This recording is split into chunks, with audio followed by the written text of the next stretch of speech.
तो आज हम एक्सप्लेन करने वाले हैं मूवी OMG 2 को। इस मूवी में एक ऐसे टॉपिक की बात हुई है जिस टॉपिक को अपने मुंह से कोई भी नहीं बोलना चाहता है, और इस मूवी में उस टॉपिक को बहुत ही ज्यादा अच्छे से उठाया गया है। तो आपका टाइम ना वेस्ट करते हुए हम आज की एक्सप्लेनेशन वीडियो को स्टार्ट करते हैं।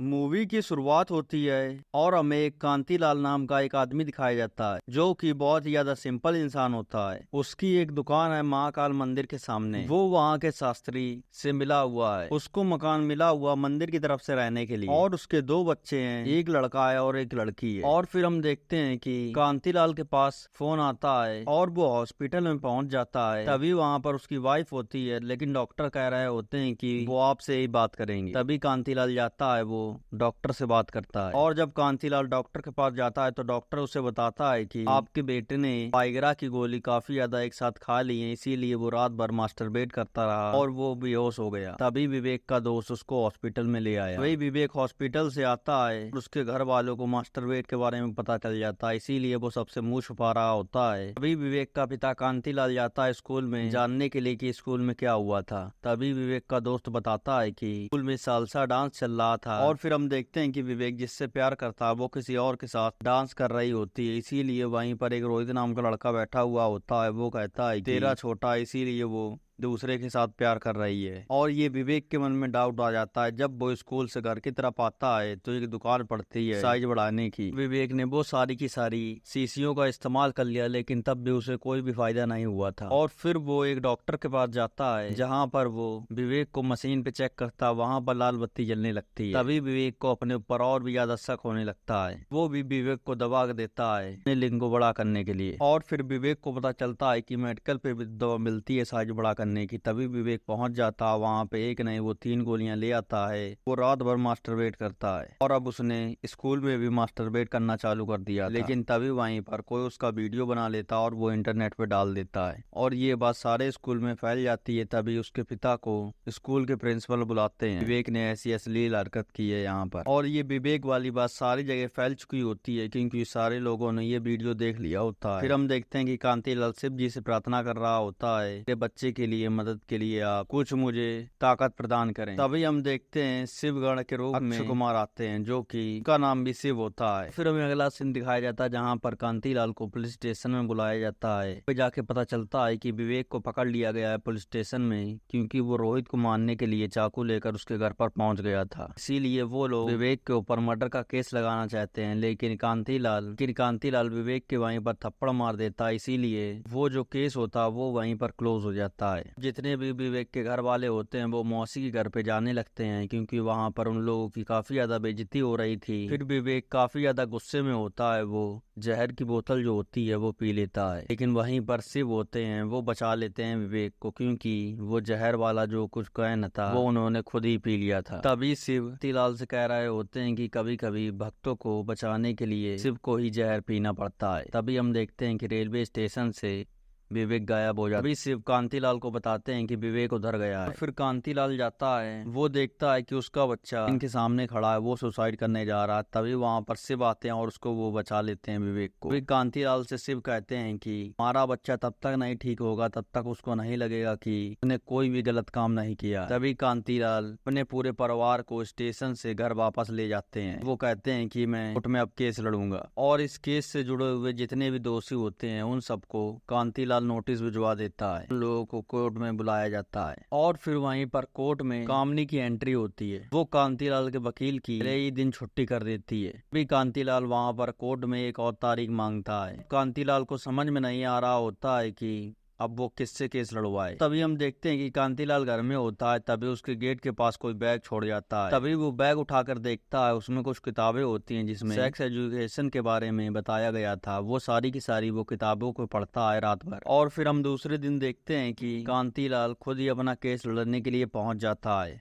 और वो लोग इंग्लिश में बात करने की कोशिश कर रहे होते हैं, लेकिन ना तो कांतिलाल ही कायदे से इंग्लिश बोल पा रहा था और ना जज ही समझ पा रहा था उसकी इंग्लिश को, इसीलिए वो हिंदी में बात करने की कोशिश करते हैं। तभी कामनी जज को कुछ ऐसी बात कर देती है जिस वजह से कांतिलाल का केस वहीं पर क्लोज होने वाला होता है। लेकिन तभी कांतिलाल कहता है कि स्कूल में किताबें तो होती हैं और उसमें सेक्स एजुकेशन के बारे में भी होता है, लेकिन स्कूल वाले उसको कायदे से नहीं पढ़ाते हैं, इसीलिए मेरे बच्चे की ये हालत है। तभी वहीं जज को कांतिलाल की बात में कुछ पॉइंट लगता है, इसीलिए वो केस को वहीं पर रजिस्टर कर लेते हैं। फिर हम दूसरी तरफ देखते हैं कि कांतिलाल अपने घर पर होता है, तभी वहीं पर शास्त्री आता और वो कहता है कांतिलाल से कि तुम्हें अपना घर और दुकान दोनों ही खाली करनी होगी। और तभी वहीं पर कांतिलाल चला जाता है किराए के मकान में रहने के लिए। और तभी हम दूसरे दिन देखते हैं कि कामनी उसके बेटे विवेक को कटघरे में बुलाती है और वो पूछती है कि तुमने ये काम गलत किया है या फिर नहीं। तभी विवेक वहाँ पर कुछ भी नहीं बोलता है, वो कटघरे से बाहर चला जाता है। और वहीं दूसरी तरफ कामनी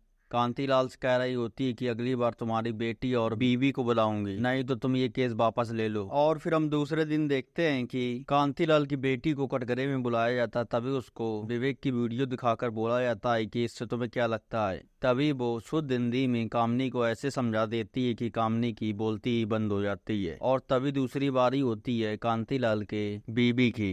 तभी कामनी उससे पूछती है कि तुम्हारी फर्स्ट नाइट को क्या हुआ था। तभी उसकी बीबी हंसने लगती है और वो भी उसको ऐसा जवाब दे देती है कि कामनी की फिर से बोलती बंद हो जाती, इसीलिए वो फिर एक बार उसी स्कूल में एक लड़का पढ़ता है और उसकी माँ को वो बुलवाती है कामनी, जो कि प्रोस्टिट्यूट होती है। और तब वो कामनी बताती है कि मैंने किसी के लोगों के अंदर भेदभाव नहीं किया है, ना हमारे स्कूल ने किया है। तब कामनी का थोड़ा सा पलड़ा भारी लगता है। तभी जज कहते हैं कि तुम इस महिला से कोई भी बात करना चाहोगे। तभी कांतिलाल शर्मा के मना कर देते हैं। और फिर हम अगले दिन देखते हैं कि कांतिलाल को शिव मिलते हैं मंदिर के बाहर। और फिर हमें अगले दिन कोर्ट में दिखाया जाता है कि कांतिलाल उसी महिला से क्वेश्चन करता है जिससे वो पहले करना नहीं चाहता है, और वो पूरी जानकारी लेता और फिर वो उस महिला को प्रणाम करता है। वो कहता है कि तुमने इतना संघर्ष करके अपने बेटे को यहाँ तक लाया है। और फिर हम देखते हैं कि बारी बारी से वही लोग बुलाए जाने लगते हैं। और फिर हम देखते हैं कि बारी आती है उस तेल वाले की। तभी उससे पूछा जाता है कि तुम्हारे तेल में ऐसा कुछ है जो साइज बड़ा कर सके। तभी वो कहता है हाँ। तभी उस तेल को चेक कराया जाता है, उसमें ऐसा कुछ भी नहीं निकलता, वो तेल तो फेल हो जाता है। तभी उस डॉक्टर को बुलाया जाता है जो कि मेडिसिन दी होती है विवेक को खाने के लिए, और उसने मशीन से चेक भी किया होता है विवेक को। तभी विवेक उसी मशीन से कई लोगों को चेक करा जाता है और वो खुद ही डॉक्टर को चेक करा जाता है। वो मशीन सबको फेल ही बता रही होती है क्योंकि वो मशीन ही खराब होती है। अब बारी होती है उस मेडिकल वाले के बारे में जिसने उसको गोली दी होती है साइज बड़ा करने की। और तभी वहीं पर कांतिलाल उससे पूछते हैं कि क्या साइज बड़ा हो सकता है। तभी वो मेडिकल वाला बोलता है ऐसा नहीं है। तो वो कहता है कि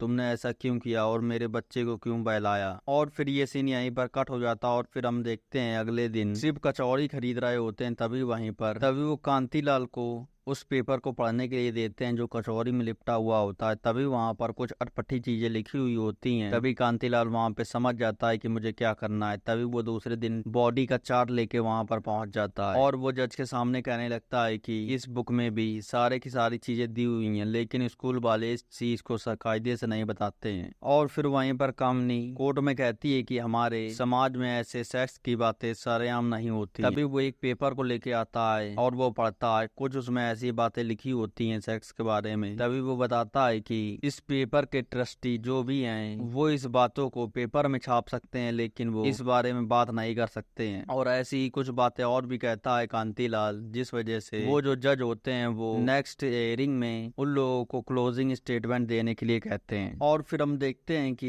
ये बात आग की तरह फैल जाती है सेक्स एजुकेशन के बारे में। तभी वहाँ पर कुछ लोग कांतिलाल के सपोर्ट में होते हैं और कुछ लोग उसके खिलाफ होते हैं। तभी वहाँ पर पुलिस आती है कांतिलाल के पास में। वो बताती है कि तुम्हारे ऊपर 72 कंप्लेन हो चुकी हैं, इसीलिए अब तुम्हें अपना केस दूसरे स्टेट में लड़ना होगा, नहीं तो तुम्हें जेल हो जाएगी। और तभी हम दूसरी तरफ देखते हैं कि कांतिलाल के पास एक फोन आता है। तभी उसको बुलाया जाता है एक जगह जहाँ पर उसको 1 करोड़ रुपए देकर उसको खरीदने की कोशिश हो रही होती है। तभी कांतिलाल उस चीज को एक्सेप्ट भी कर लेता है क्योंकि उसको दूसरी जगह केस लड़ने जाना होता है। और फिर हम देखते हैं जब वो चेक लेकर आ रहा होता तभी रास्ते में कांतिलाल का एक्सीडेंट हो जाता है। और तभी हम देखते देखते हैं कि हॉस्पिटल में वो होता है कांतिलाल, वो मर चुका होता है। तभी शिव उसको असली रूप में आते हैं और वो उसको असली रूप दिखाते हैं। तभी वो पूछते हैं कि तुमने ऐसा क्यों किया, तुमने रुपए क्यों ले लिए। तभी वो कांतिलाल को सारी चीजें दिखाते हैं जो उसके पीछे हुआ है। और वहीं पर हम देखते हैं कि दूसरी तरफ डॉक्टर सभी को बता रहा होता है कि कांतिलाल मर चुका है, और डॉक्टर को ये नहीं पता होता है कि डॉक्टर से भी बड़े डॉक्टर ने कांतिलाल को बचा लिया। इसीलिए शिव खुद ही उसको कोर्ट में लाकर छोड़ते हैं। तभी वहीं पर कांतिलाल आता और वो 1 करोड़ रुपए भी वापस कर देता और वो अपना केस फिर से लड़ने के लिए कहता है। और तभी हम देखते हैं कि दूसरी तरफ वो जो कोर्ट होता है वो अंदर नहीं चल पा रहा होता है भीड़ की वजह से, इसीलिए उस कोर्ट को बाहर लगाया जाता है। और तभी वहीं पर कोर्ट की हेयरिंग चालू होती है। तभी कामनी कहती है कि कांतिलाल का बेटा अपने काम के लिए अभी तक शर्मिंदा है। और तभी वहीं पर कांतिलाल का बेटा विवेक भी आ जाता है। तभी वो बताता है कि मैंने जो भी किया वो गलत नहीं है, लेकिन मैंने जिस जगह किया वो गलत है। वो कहता है कि स्कूल में हमें कुछ भी ऐसा नहीं बताया जाता, इसीलिए हमें कोई भी जानकारी नहीं होती है। तभी विवेक के सारे लोग सपोर्ट में आ जाते हैं और वो कहते हैं कि ये सच बात है। और तभी हम देखते हैं कि जज जो होता है अपना फैसला सुनाता है कांतिलाल की तरफ से, और वो कांतिलाल जीत जाता है। और जितने भी लोग दोषी होते हैं तो जज उन्हें कुछ कुछ कंपनसेशन देने के लिए कहता है, जो कि वो महाकाल मंदिर में जाके कांतिलाल चढ़ाएगा। और तभी विवेक जाता अपने घर वालों से मिलता है और वो कांतिलाल शिव से भी अपने घर वालों को मिल जाता है। तभी शिव चले जाते हैं अपनी जगह पर और ये मूवी यहीं पर खत्म हो जाती है।